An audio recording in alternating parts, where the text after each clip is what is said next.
ಶಾಂತಿ ತಾಳು ರಘು, ಶಾಂತಿ ತಾಳು. ನಿನ್ನ ಅಣ್ಣನಿಂದ ಪ್ರತಿಫಲ ದೊರೆಯದಿದ್ದರೂ ಆ ಪರಮಾತ್ಮ ಹೇಗೋ ಕಾಪಾಡುತ್ತಾರೆ.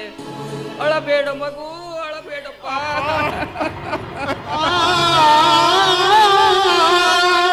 ಅಳಬಾರದು ಅಂತ ನಾನೆಷ್ಟು ಪ್ರಯತ್ನಿಸಿದರೂ ಸಾಧ್ಯವಾಗ್ತಾ ಇಲ್ಲಪ್ಪ.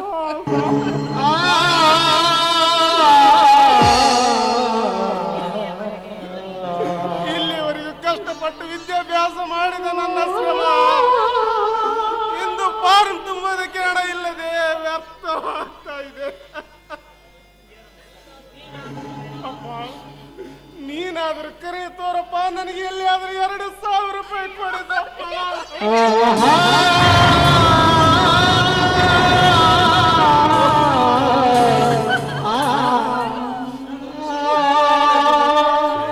ರಘು, ನಿನ್ನಂತ ಜಾಣ ಮಗನನ್ನು ಆ ದೇವರು ನನ್ನಂತ ದರಿದ್ರ ಹೊಟ್ಟೆಯಲ್ಲಿ ಹುಟ್ಟಿಸಬಾರ್ದಾಗಿದ್ದಪ್ಪ.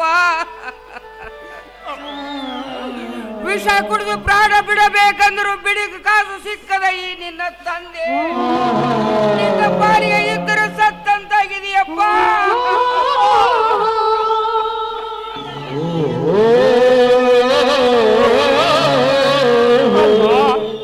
ಅಪ್ಪ, ನೀನು ಈಗಂದ್ರೆ ನನಗೆ ಯಾರು ಗತಿಯಪ್ಪ?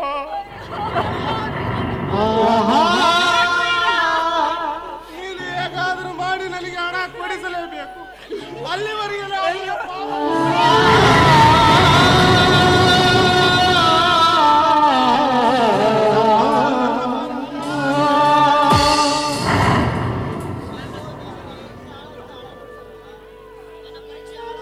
ನನ್ನ ಪರೀಕ್ಷೆ ಹಾಳಾಗುತ್ತೆ. ಕೊಡಿಸಪ್ಪ, ಕೊಡಿಸ. ಅಯ್ಯೋ ದೇವರೇ, ಏನ್ ಮಾಡ್ಲಪ್ಪ ನಾನು? ನನ್ನ ಮಗನ ಶ್ರಮ ನಿರರ್ಥಕವಾಗಬಾರದು. ಅವರಿಗೆ ಹೇಗಾದರೂ ಮಾಡಿ ನೌಕರಿ ಕೊಡಿಸಲೇಬೇಕು. ಅವರಿಗೆ ಹೇಗಾದರೂ ಮಾಡಿ ಹಣಲೇ ಕೊಡಬೇಕು. ಹಾಗಾದರೆ ಏನು ಮಾಡಲಿ? 2,000 ರೂಪಾಯಿ ಎಲ್ಲಿಂದ ತರಲಿ? ತನ್ನ ಮನೆಯ ಯಾವ ವಸ್ತುವನ್ನು ಮುಟ್ಟ ಕೂಡದಂತ ಹಿರಿಯ ಮಗ ಇದೀಗ ಆಣೆ ಹಾಕಿ ಹೋಗಿದ್ದಾನೆ. ಅಂದ ಬಳಿಕ ನನ್ನ ಸ್ವಂತದ್ದಾದ ಇನ್ನೂ ವಸ್ತುದೇ ಈ ಮನೆಯಲ್ಲಿ. ಒಂದು ವಸ್ತು ನನ್ನ ಬಳಿಯಲ್ಲಿದೆ, ಹೌದು. ಅದನ್ನೇ ಮಾರಿ ನನ್ನ ಮಗನ ಪರೀಕ್ಷೆ ಕಟ್ಟಿಸಲೇಬೇಕು. ಯೋಗ್ಯ ರೇಣುಕಾ, ಬಿಚ್ಚಿ ಕೊಟ್ಟು ಬಿಡೆ ನಿನ್ನ ಕೊರಳಲ್ಲಿರುವ ಮಾಂಗಲ್ಯ.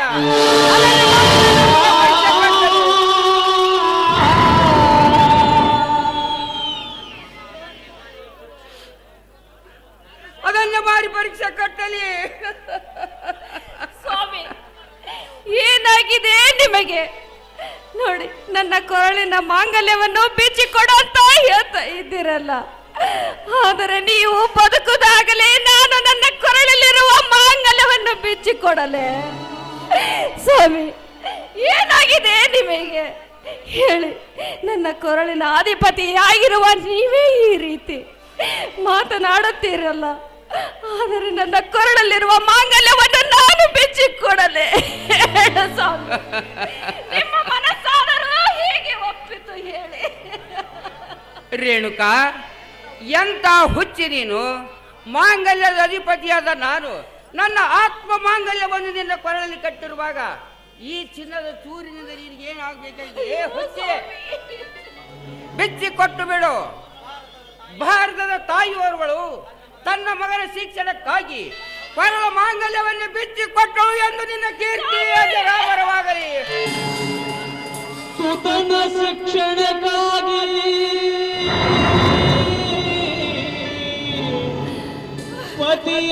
ಪತಿಯಾಜ್ಞೆಗನುಸರಿಸಿ ಸತಿ ಧರ್ಮ ಪಾಲಿಸಲು ಸುತನಿಗೆ ನೀಡುವಳು ಮಾತೆ ಮಾಂಗಲ್ಯ. ಮಾತೆ ಮಾಂಗಲ್ಯ, ಮಾತೆ ಮಾಂಗಲ್ಯ.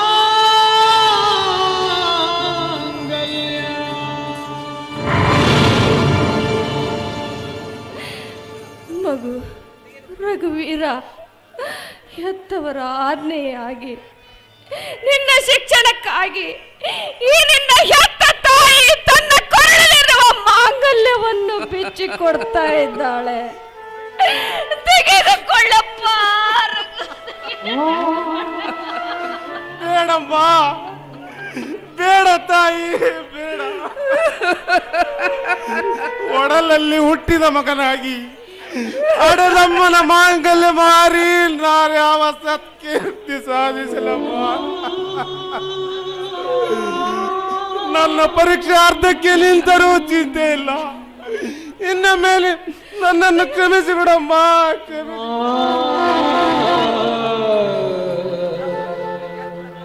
ರಘು ರಘು, ಹೆತ್ತ ಕರುಳಿನ ವ್ಯಾಮೋಹಕ್ಕಾಗಿ ನಿನ್ನ ಶಿಕ್ಷಣ ಅಪೂರ್ಣ ಮಾಡಿಕೊಂಡರೆ ನಿನಗೆ ನಿನ್ನ ತಾಯಿ ಹೊಣೆ.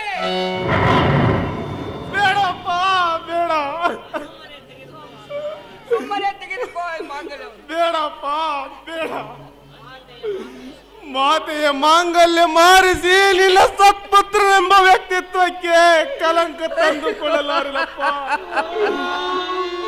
ನನ್ನೆಲ್ಲ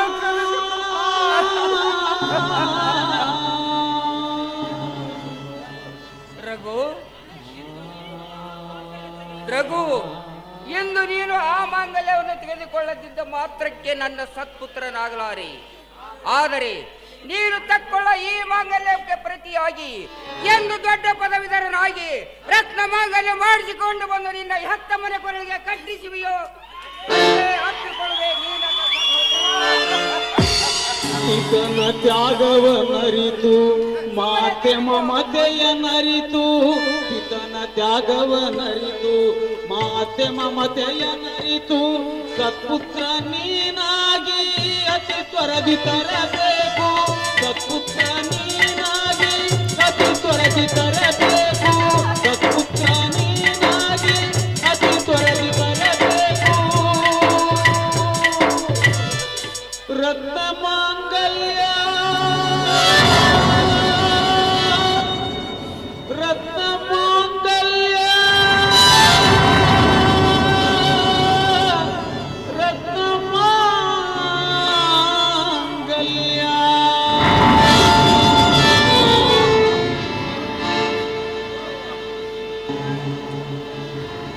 ಈ ಬಾಳಲಿ ಶಾಂತಿಯಲ್ಲಿದೆ,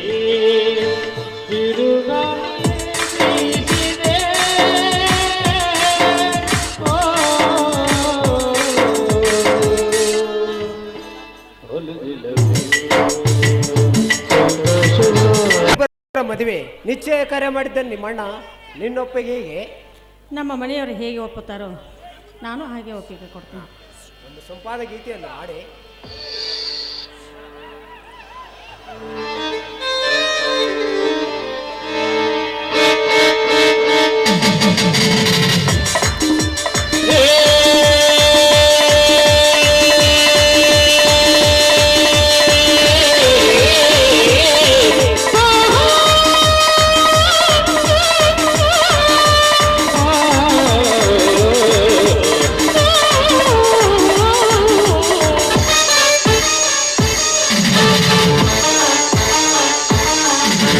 ಜೀವನದ ಹಿಡಿದು ಸುತ್ತಿ ಹರಿಸಿದೆ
ಕೇಳ್ರಪ್ಪ ಕೇಳ್ರಿ.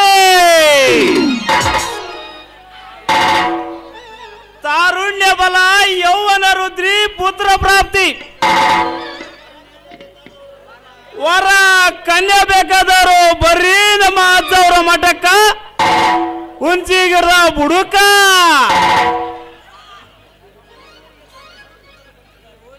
ಈ ಊರಿಗೆ ದೊಡ್ಡ ಸತ್ಪುರುಷರು ಬಂದಿದ್ದಾರೆ. ನಿಮ್ಮ ಇಷ್ಟಾರ್ಥವನ್ನು ನೆರವೇರಿಸಿಕೊಡ್ತಾರೆ. ವರಕ್ಕ ಕನ್ಯಾ, ಕನ್ಯಕ್ಕೆ ವರ, ಕನ್ಯಕ್ಕೆ ವರ, ವರಕ್ಕ ಕನ್ಯಾ.